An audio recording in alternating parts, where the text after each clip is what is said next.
What's up, everybody? Welcome to DFS by the numbers. These are my full card breakdown and predictions for UFC Vegas 35. We have Edson Barbosa going against Chikadze, a main event that I'm really looking forward to. We have the fan favorite in Chikadze going up against a veteran, and Edson Barbosa should be a phenomenal fight. As far as the whole card goes, maybe not the most name value, but I think this card's going to deliver 100%. There's a ton of fun matchups. I think there's going to be a ton of finishes, and I think from a betting perspective, there's a lot of things to look at this week. I'm not really one to go and do a bunch of parlays, but there is a bunch of parlay pieces that do stick out. I do have a two-legger that I really do like, and I think it's a great card overall from a betting perspective and a fan perspective as well. I think we're going to get a lot of finishes, like I said, and I think it's going to be a fun night. So, not much complaints about the card. I like it a lot. Before we get started and get into those predictions, if you guys can leave a like on the video, like I always say, one small like does go a long way, and also subscribe to the channel if you have not yet. Getting really close to 12,000 subscribers. I think we're like 40 away, so if we can get that this week, that'd be sweet. Other thing is just tune in to the live stream Friday, 7 o'clock p.m. Eastern time. Going to be talking some betting, some DraftKings, and some weigh-ins as well. And then on Saturday, 1 hour prior to the prelims, where I'm going to be debuting a brand new show. Not going to get into detail on that yet. Still finishing up some final details, but I will announce what's going to be happening on Saturday on my Friday live stream. But I think you guys are going to love it.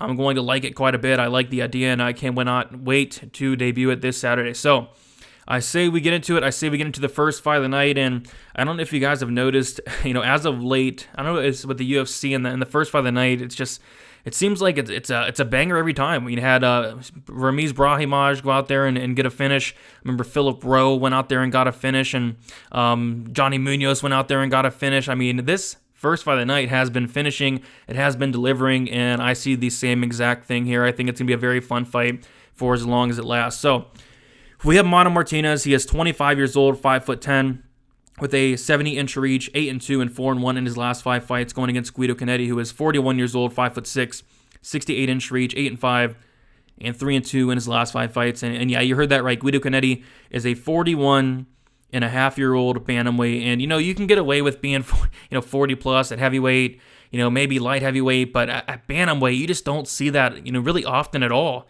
where guys are competing at the highest level as a 40 plus year old at the bantamweight division. So that is really, really weird to me. But here he is with the opportunity to get a win here against a newcomer in Martinez, who did drop his fight on the Contender Series against Draco Rodriguez. He got taken down right away by Draco, and then ultimately he reversed Draco, got himself into a triangle, and I think Draco ultimately finished him with, an armbar in that Contender Series fight. But, as far as Martinez goes, this guy hits like an absolute truck. This guy has so much power in his hands. I've seen him knock guys out with jabs, a 100% finish rate. The majority of those coming in the first round. I think he has like 2 fights that he's won in the second round, but this guy's a finisher, and when he does touch you, you go down. And Guido Connetti, some things I did want to point out. For one, the age, it just sticks out like a sore thumb. 41-and-a-half-year-old bantamweight. I don't like that. And on top of that, he's going to be at a size disadvantage. Martinez is going to have a 4-inch height advantage. Martinez is going to have a 2-inch reach advantage as well. And on top of that, Guido Connetti has a 50% striking defense. Guido Connetti's path to victory is obviously taking down Martinez early and often, but I just don't really see him out-wrestling Martinez for 15 minutes. Guido Connetti is somebody that does slow down as the fight goes on, and Martinez is going to have plenty of opportunities to find that chin. Guido Connetti has no striking defense, very hittable. I really question his chin. He's been hurt multiple times, and he's been finished in 100% of his losses. I think there's a very good chance that Martinez does not only win his UFC debut here, but he comes out here and I think he's going to starch Guido Connetti. I think it's a phenomenal matchup for him. It's a reason we see Martinez as a pretty big favorite. Martinez did open up minus 225, and he is now minus 325. Guido Connetti opened up plus 185, and he is currently plus 250. Yeah, I like Martinez here quite a bit. Could Guido Connetti come out here and just, wrestle him for 15 minutes? Maybe, but man, I think Martinez is going to find the chin, and probably very early as well. Give me Martinez here, and give me Martinez by first round knockout. All right, yeah, this fight's going to be very good. A fight where I'm very high on both these guys. I think it's going to be an absolute banger. We have Jamal Emmers going against Pat Sabatini. Jamal Emmers, he is 32 years old, 5'10", with a 74-inch reach, 18-5 and 4-1 in his last 5 fights, whereas Pat Sabatini, 5-8, 70-inch reach, 14-3, and 4-1 in his last 5 fights. We will take a look at the odds. We have Jamal Emmers opening up -145, currently -155. And Pat Sabatini opening up +125, currently +135. Looks like some money is coming in on the Jamal Emmers side. And it's a very, very interesting fight. Like I said, I'm very high on both guys. You take a look at Jamal Emmers and, what he has done throughout the UFC. For one, a thing you guys are probably going to hear a lot this week, he went to a very close split decision with Chikadze, the guy that's obviously headlining the card. And, I personally did think that Jamal Emmers won the fight. He lost the first round. He got outlanded by Giga 13-8. But in the second round, he outlanded Chikadze 14-12 and also took him down and controlled him for a minute and a half. That second round was very close. Chikadze was able to get a reversal, but I thought Jamal Emmers did get enough to get that round. And in the third round, it was Jamal Emmers all day, 32-13. He outlanded Chikadze, and it's a great fight. But I think I'm going to go with Jamal Emmers here. He's going to be the bigger fighter, going to have a 2-inch reach advantage, going to have a 2-inch height advantage, a 4-inch reach advantage. He's going to be the better striker. He's going to have the better gas tank. And I do believe he has like a wrestling background as well. Very good wrestler.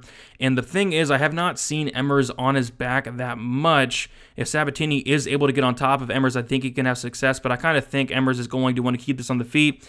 If he does take down Pat Sabatini, I would not like that at all, especially if I was an Emmers backer, which, by the way, I'm going to be passing on this fight. But, Emmers, I give him the advantage of being the bigger fighter. He's fought the better level of competition. He's going to be the better striker. Outside of, like, the pure grappling, I think Sabatini has him in, like, the pure BJJ. But outside of that, I think Emmers has him covered pretty much everywhere else. So, maybe Pat Sabatini can catch him in a submission. Jamal Emmers has been submitted before. But outside of that, I do think that Jamal Emmers does win and wins a pretty close competitive decision. Again, I'm very high on both these guys. I think they both have a ton of upside, and kind of upset they matched them up against each other here, because two guys that I'm definitely going to be looking to back in the future. But in this fight, I'm probably going to pass. But as far as a straight pick, I will go Jamal Emmers to win by decision. All right, speaking of passing, we have J.J. Aldrich going against Vanessa Demopolis. We have Aldrich, who is 28 years old, 5'5", 67.5-inch reach, 9-4 and 3-2 in his last 5 fights. Vanessa Demopolis, she is 32 years old, 5'1", 62-inch reach, 6-3 and 3-2 in her last 5 fights. We will take a look at the odds here. We have J.J. Aldrich as one of the biggest favorites on the card, opening up -220 and currently -350. Vanessa Demopolis, she opened up +185 and she is currently +275. So, I agree with the line, but I'm not going to be betting J.J. Aldrich at that price tag. But it's really hard to, really give Vanessa much of a shot here outside of maybe like an armbar from guard situation. But something to note here, and this is probably the biggest factor for me at least, is going to be the size. Vanessa Demopolis is coming up a weight class from 115 to flyweight here. J.J. Aldrich is going to be the bigger fighter by a significant margin. She's going to have a 4-inch height advantage. She's going to have a 5.5-inch reach advantage as well. I think size is going to be key. Vanessa Demopolis is going to be at a striking disadvantage as well. I favor Aldrich quite a bit in the striking. And, outside of like an armbar from guard where Aldrich potentially takes her down and there's an armbar, I don't see Demopolis taking down J.J. Aldrich, being the smaller fighter. I think Aldrich, if she does fight smart, she will probably look like a -350, -400 favorite. It's just, if it does hit the mat, that's where it does get very interesting. Vanessa Demopolis does have some pretty solid BJJ, but kind of expect J.J. Aldrich just to keep this on the feet for the most part and just outstrike Demopolis, who is, very hittable. I don't think she has great striking, and I do favor J.J. Aldrich. She's fought the much better competition, and it's really not even close. So yeah, I'm going to go with J.J. Aldrich. She has wins over fighters like Courtney Casey, Lauren Mueller, Poliana Viana, Dano Taylor, losses to Macy Barber, Sabita Mazo. So yeah, give me J.J. Aldrich here. I do get why she's a big favorite. Just laying -350 on J.J. Aldrich does not really, seem like a great idea. But I will pick her to win. I'll pick her to win by decision. All right. Next, we have Dustin Jacoby going against Darren Stewart. Jacoby, he is 33 years old, 6'3", 75-inch reach, 14-5 and 4-0-1 in his last 5 fights. Darren Stewart, he is 30 years old, 6 foot, 74-inch reach, 12-7 and 2-3 in his last 5 fights. We'll take a look at the odds here. And we do have Dustin Jacoby opening at -175, currently -165, and Darren Stewart opening up +150, currently +145. Originally, before getting to the tape, I thought that, Darren Stewart might be a dog that I pick here, but I kind of expect him to come in here and go for takedowns, but you take a look at Jacoby, he got taken down 9 times against Ankudalaba, but what he did show in that fight was a very, very good get-up game, and you take a look at Darren Stewart in his fights, yes, he can get takedowns, he averages about a takedown and a half for 50 minutes, but his top control is just not great at all, and, factoring the get-up game of Jacoby, I think this fight, for the most part, is going to play out on the feet, and if it does so, I do favor Jacoby there quite a bit. He's going to land a lot more volume than Darren Stewart. Darren Stewart, pretty low volume, lands 2.98 significant strikes per minute compared to Jacoby's 4.03. And also the horrific striking defense of Darren Stewart sitting at 49%. The guy is very, very hittable. So for Darren Stewart to win, he's going to have to come out here for 15 minutes and put on a wrestling-heavy game plan, takedown after takedown. It's just not something he's done throughout his career. So, give me Jacoby here. I think he's going to stuff the majority of the takedowns. If he does get taken down, I think he's going to work his way up. And on the feet, I do favor Jacoby there quite a bit. And yeah, that's why we do probably see Jacoby at minus 165. I do tend to agree with that line. Stewart plus 145. Originally, like I said, I thought, Stewart might have a path to victory, but I just did not like what I saw in terms of the control. And in terms of the get-up game of Jacoby, I think it's pretty solid there. So give me Jacoby to win a volume-based decision. Darren Stewart, very tough, never been knocked out. So I will take Jacoby by decision. All right, next we have Sam Alvey going against Wellington Turman. We have Sam Alvey, who is 35 years old, 6'2", 75.5-inch reach, 30-3-15, and 0-4-1 in his last 5 fights. Sam Alvey has not won a fight, I think, in his last 6 fights. It's been forever since Sam Alvey has won a fight. Wellington Turman, he is 25 years old, going to be 10 years younger.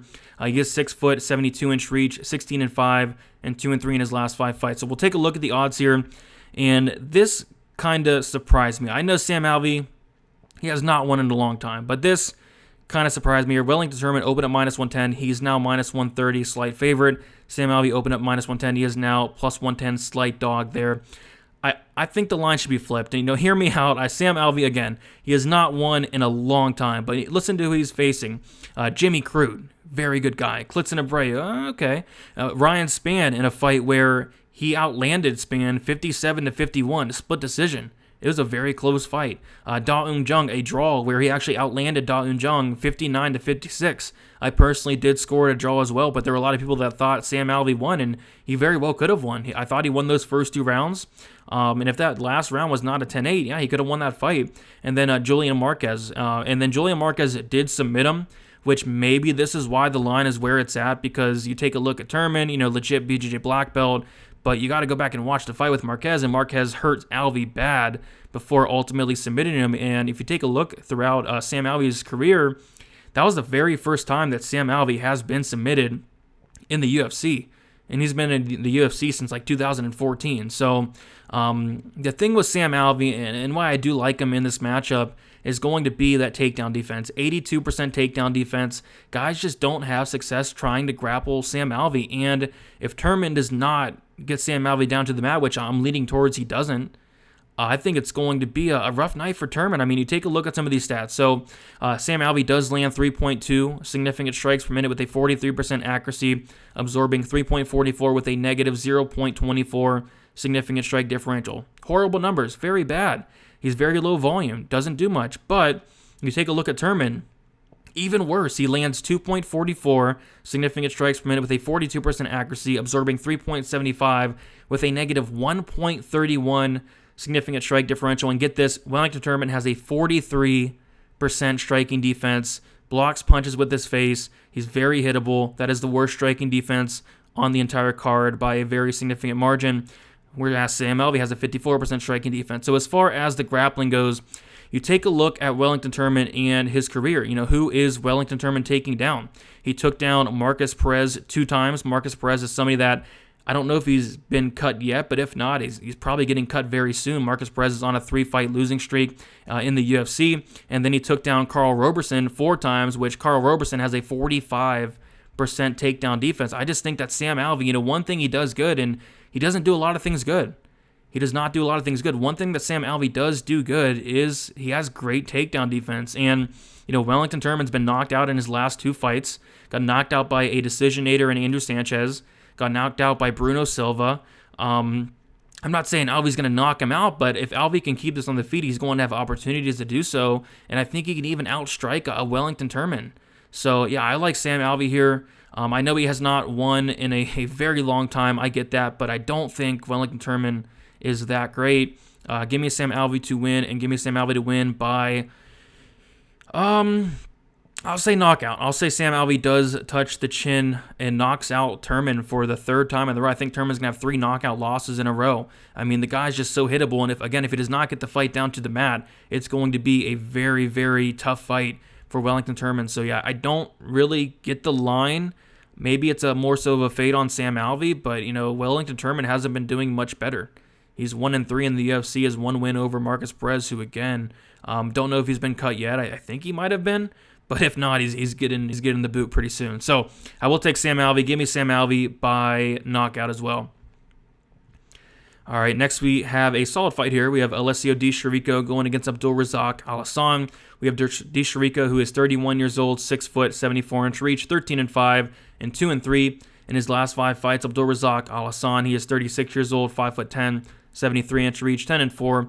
And 2-3 in his last 5 fights. We'll take a look at the odds. We have Alessio Di Chirico opening up -155, currently -220.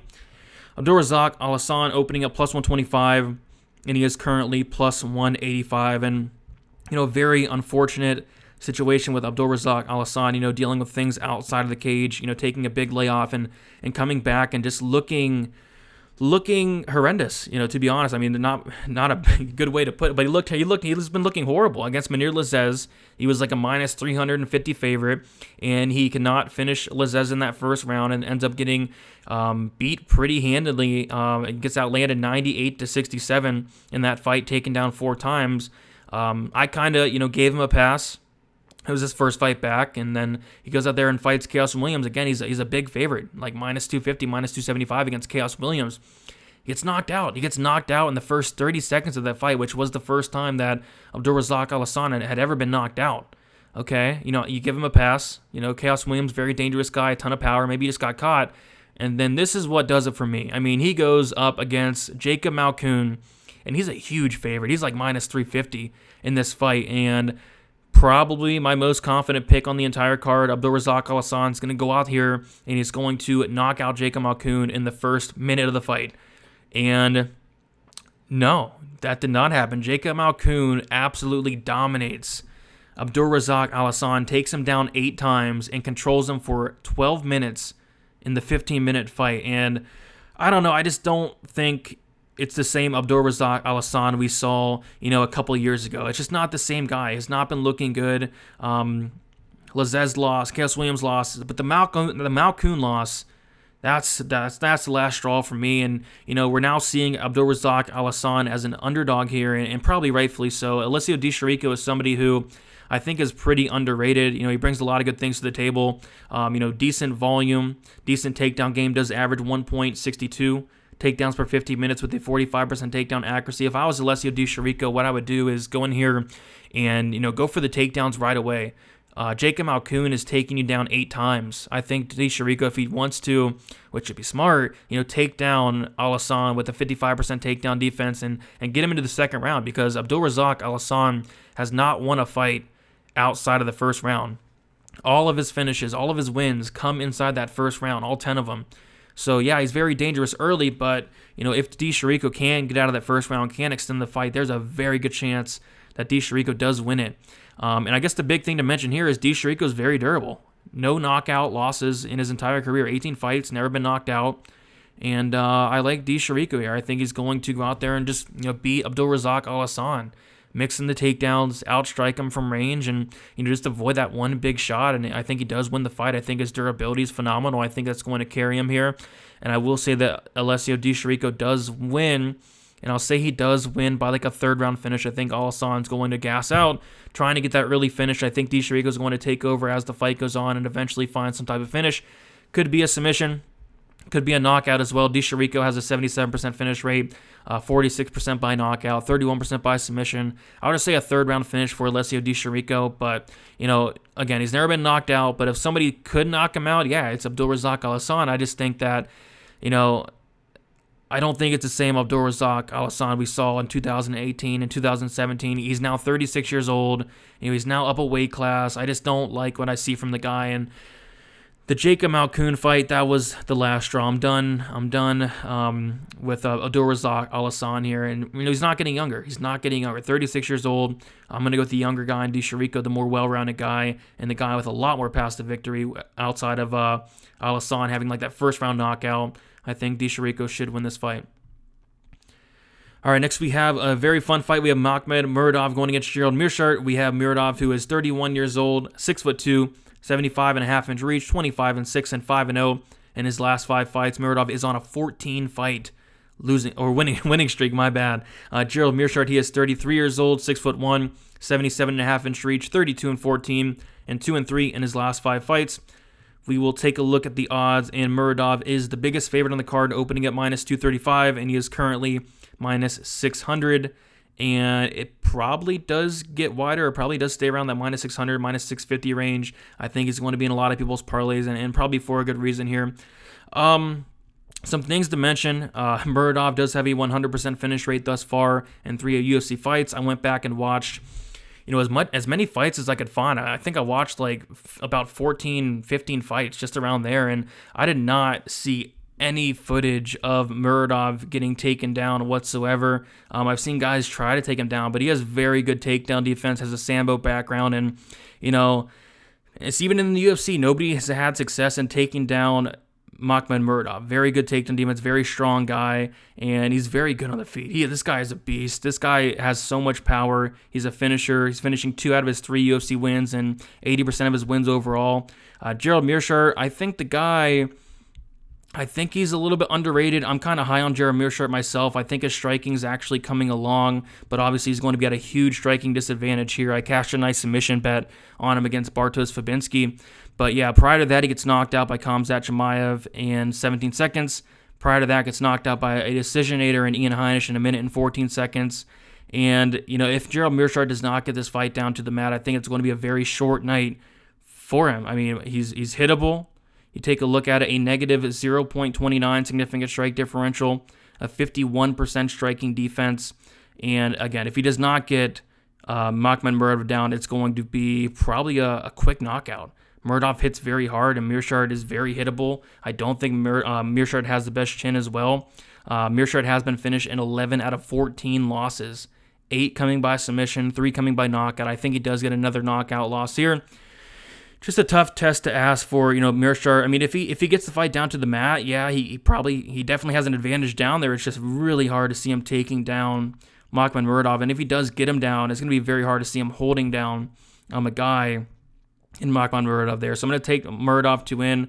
I'm going to take him to win by first round knockout. All right, so we have a Ultimate Fighter fight here. We have Andre Petrovski going against Michael Gilmore. We have Petrovski, who is 30 years old, 6 foot. Do not have the reach, I don't believe. Forget exactly what it was, but if he's 5'1" and he has 4-1 in his last 5 fights, Michael Gilmore, he is 34 years old, 5'11", not sure on that reach as well. 6'3" and 4-1 in his last 5 fights. So Michael Gilmore did come in on the Ultimate Fighter as an alternate. Came in on like 2 days short notice, got submitted in the first round on there. And yeah, not exactly 100% sure why he's getting this UFC debut, but I kind of think it is because he did, do a favor to for the Ultimate Fighter and come in on short notice, and they're kind of repaying him here with a UFC debut. That's kind of what I'm thinking there. And yeah, we take a look at the odds, and it's Petrovski's a big favorite, opening at -175, and he is now -550. Gilmore opening up +145. He's currently +400, and I 100% get why. I really do like the game of Andre Petrovski. He is training with guys like Sean Brady, training at that gym. Pat Sabatini's there as well, and he's a well-rounded guy. The striking has a ways to go, but the grappling and the wrestling is where it's at. I do believe he wrestled D1 in college, and again, a solid grappler. The majority of his wins coming by submission. You take a look at Michael Gilmore. How does he lose? He loses by submission. All 3 of his losses came by submission. Got submitted on the Ultimate Fighter in like a couple minutes, pretty easily. Got his bat taken right away. And I think Petrovski, on the feet, I still favor Petrovski there, but that's kind of where Michael Gilmore is going to win the fight if he was to do so. Maybe like a knockout, if anything. But I think Petrovski, to get this fight down to the mat, you're the much better wrestler. You're the much better grappler. I think there's a huge skill gap, and I do see why Petrovski is minus 550 here. Just get it down to the mat, work that ground game. I think a first-round submission is very likely for Petrovski here. So give me Petrovski to win. He has finished 100% of his wins, 60% coming by knockout, 40% coming by submission, and he has only lost by knockout. So yeah, Gilmore could potentially catch him, but outside of like I don't want to call it a fluke, but outside of like a knockout or outside of Petrovski maybe gassing out bad, I think it's a very, very winnable fight for Petrovski. Just get this fight down to the mat, work that ground game, and I think it will be over shortly after. So give me Andre Petrovski to win, and give me him to win by first-round submission. All right, next we have a very fun fight. This is probably my favorite fight on the card, to be honest. We have Kevin Lee going against Daniel Rodriguez. Kevin Lee is 28 years old, 5'9", with a 77-inch reach, 18-6, and 2-3 in his last 5 fights. Daniel Rodriguez, he is 34 years old, 6'1", 74-inch reach, 15-2 and 4-1 in his last 5 fights. We will take a look at the odds, and we have Kevin Lee opening at minus 130, currently minus 151. Daniel Rodriguez opening at plus 110, currently plus 131. It's a close fight. It's a very close fight because you take a look at Kevin Lee, and he's fought the best of the best guys. There's no debate about it. Kevin Lee, coming off of a loss to the champion in Charles Oliveira, he beat Gregor Gillespie, lost to Rafael dos Anjos, lost to Ali Quinta. He beat Edson Barbosa, lost to Tony Ferguson, beat Michael Chiesa, Trinaldo, guys like that. He's fighting the best of the best guys. But with that said, he is coming up a weight class. He is going to be the smaller fighter. Dan Rodriguez is going to have a 4-inch height advantage on him. Dan Rodriguez is going to be, the more natural welterweight, and coming off of 2 pretty major injuries as well as Kevin Lee. And I just, I get it. I get the level of competition for Kevin Lee, but outside of that, I think it's kind of a winnable fight for Daniel Rodriguez. Daniel Rodriguez has a lot of things that I do like. One being that volume.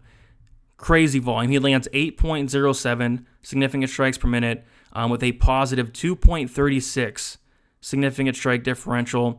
Kevin Lee does have a 51% striking defense. I'm curious to see what the grappling exchanges do look like, though. Kevin Lee, again, fighting the bigger fighter in Daniel Rodriguez. Is he going to be able to take him down and hold him down? Daniel Rodriguez is no slouch on the map by any means. 10th planet BJJ guy. Believe he's a BJJ purple belt, maybe a brown belt, but regardless, 10th planet, great grappler, very underrated grappling, lots of submissions on his record, was able to submit Tim Means as well. And, Kevin Lee, I do think he can have some success in the wrestling, but it's going to be hard to take down Daniel Rodriguez. It's going to be hard to hold down a much bigger Daniel Rodriguez as well. And like I said, Daniel Rodriguez is not going to be a fish out of the water on the map by any means. It's just hard to call because, Kevin Lee, like I mentioned, he's fighting the best of the best guys, where Daniel Rodriguez, he's fighting Preston Parsons. Daniel Rodriguez, he's fighting Dwight Grant. He's fighting Gabe Green. He's fighting Mike Perry. So it's kind of tough to gauge in that aspect, but, I think Daniel Rodriguez brings a lot to the table here, and I think he has the tools to win this fight. He's going to have the size. He's going to have the striking, the volume. He has that takedown defense, and he has that good grappling as well. So I'm actually going to take Dan Rodriguez as a dog here against Kevin Lee. But, man, it's a close fight. The level of competition definitely does scare me away in terms of maybe placing a bet. But as far as a pick goes, I will take Dan Rodriguez to win, and I'm going to take him to win by some type of finish. I'm going to say Dan Rodriguez knockout. I think it knocks out Kevin Lee here. But yeah, it's going to be a great fight. Really looking forward to it. 2 guys that I am a pretty big fan of, and I will take D-Rod to get the knockout win. All right, next we have the Ultimate Fighter Championship, 135 pounds, and it's going to be a great fight. I'm really looking forward to both these guys. Both these guys are very exciting fighters, very fun fighters. We have Ricky Turcios going against Brady Highstand. We have Ricky, who is 28 years old, 5'9", 72-inch reach, 10-2 and 3-2 in his last 5 fights. Brady, he is 22 years old, 5'8", 71-inch reach, 5-1, 4-1 in his last 5 fights. Brady's very young, 22 years old. We'll take a look at these odds, and Ricky opened up minus 170, currently minus 162. Brady opened up plus 140, currently plus 142. The first thing that I gotta note, there's a big elephant in the room, and that is going to be Brady Highstand's competition. So you take a look at it, and remind you, he's 22 years old. He's 22 years old. They're definitely building him up, but it is something to definitely mention here. So 2018, he makes his debut in MMA. He beats an 0-2 guy, first round finish. Then he goes on to beat an 0-0 guy. Then he goes on to beat an 0-4 guy. Then he goes on to beat an 0-6 guy. Then he loses to a 9-5 guy. And then he beats a 1-12 guy. So the combined record of his wins, his 5 wins, is 1-18. 1-18. Brady's wins there, whereas you have Ricky Turcios, who has actually fought, some pretty solid competition. He's training at a Team Alpha Male. He's fought guys like Mana Martinez, got knocked out by him, but Mana has a ton of power. He lost to Boston Solomon, somebody that was in the UFC, and he also beat Steve Garcia, somebody that was in the UFC as well. So he's actually fighting some pretty solid competition, is Ricky Turcios here. So as far as the fight goes, I thought originally I would be taking Brady here. I really like what I see from the guy, and I think he's a ton of upside. He's still very, very young. I think, the sky's the limit for this guy, but he's still very green in some aspects of MMA. Both guys are brown belts in BJJ. Both guys are phenomenal grapplers. Brady definitely brings the pace. Both guys bring the pace. Both guys are tough as nails. Both guys are very hittable. You got to give, the striking advantage to Ricky Turcios here. He's going to be the more well-rounded fighter. And I did notice that Ricky does get taken down, quite a bit. He does get taken down easily, so that is a path to victory for Brady there. But, with that said, Ricky is very active off his back, throwing up submissions nonstop, landing elbows from bottom nonstop, great scrambling ability. And if Ricky can get on top, he's very, very good. He has a very good ground game. So it's a very interesting fight here. I think Brady can have some success as far as taking down Ricky Turcios. I just think that he's going to have a very hard time holding him down. I think he's going to have a very hard time having success on the mat against a guy in Ricky who, again, is very active off his back, a brown belt in BJJ himself, a guy with a lot of experience. So I'm going to take the better striker in Ricky, the more well-rounded fighter in Ricky. I think he has the better gas tank as well. Both guys are very hittable, but I think the striking is going to be key here. I think the cardio is going to be key. And again, I think both guys have a ton of upside. I think Brady, only 22 years old, has a ton of upside, but I will go with a more well-rounded fighter in Ricky Turcios to win. I'm going to say he wins by decision. But yeah, this is going to be one of the more exciting fights on the card. Both these guys are very, very exciting fighters. Both these guys go after it. Both these guys know exactly what they're good at, and they do fight very smart game plans. So it's going to be a fun fight. Cannot wait for it, but I will take Ricky Turcios to win by decision. All right, next we have the co-main event here. We have Brian Battle going against Gilbert Urbina, which should be a fun fight as well. It was supposed to be Tresean Gore, but sadly he is hurt. So in steps Gilbert Urbina on short notice here. So Brian Battle, he is 26 years old, 6'2", 77-inch reach, 5-1. And 4-1 in his last 5 fights. Gilbert Urbina, he is 25 years old, 6'3", 74-inch reach, 6-1, and 4-1 in his last 5 fights. We'll take a look at the odds here. And we have Brian Battle opening up as a -129 favorite, currently -160. Gilbert Urbina opening up as a -101.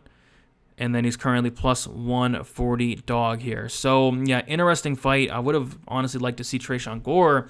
But, yeah, in steps Gilbert Urbina, who got demolished by Tresean Gore. It showed me that, Urbina, his striking defense is non-existent.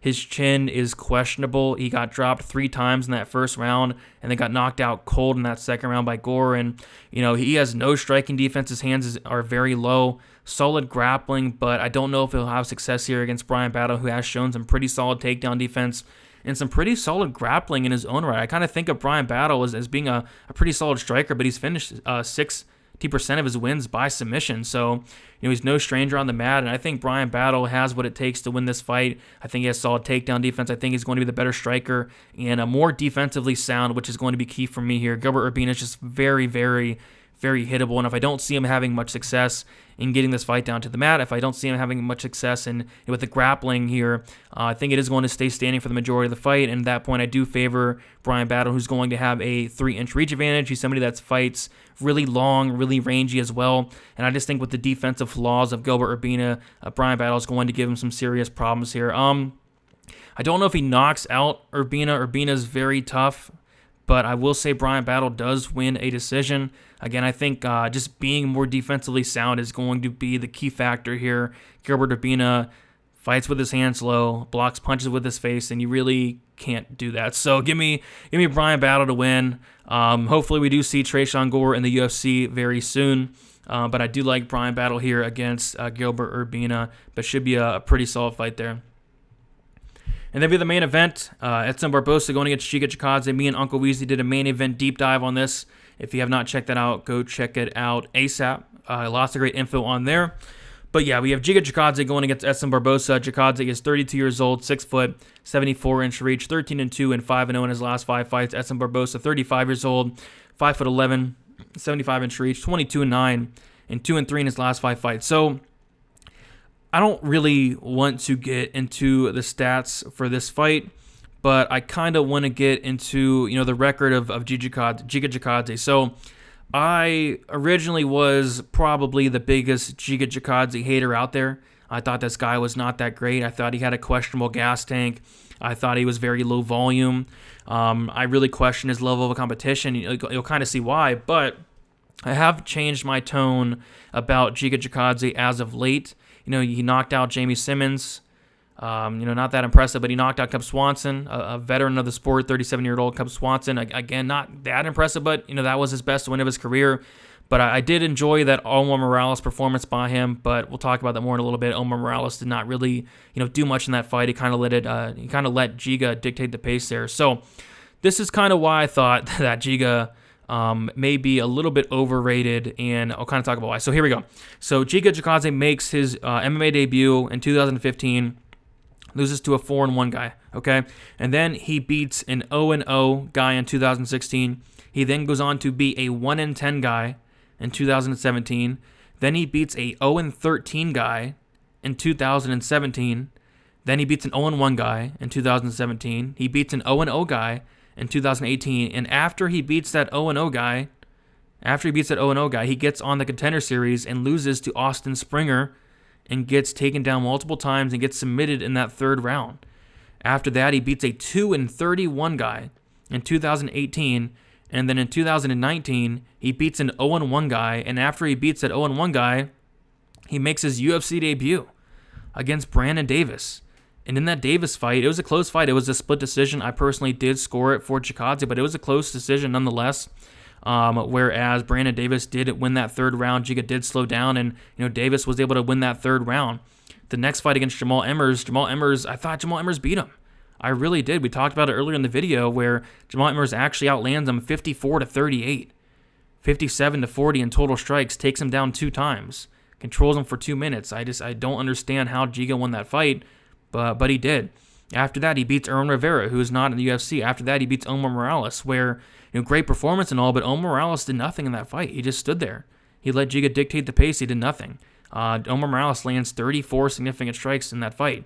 After that, he knocks out Jamie Simmons, a non-UFC caliber fighter. And then he knocks out Cub Swanson. Don't get me wrong, best performance of his career, but Cub Swanson, 37 years old.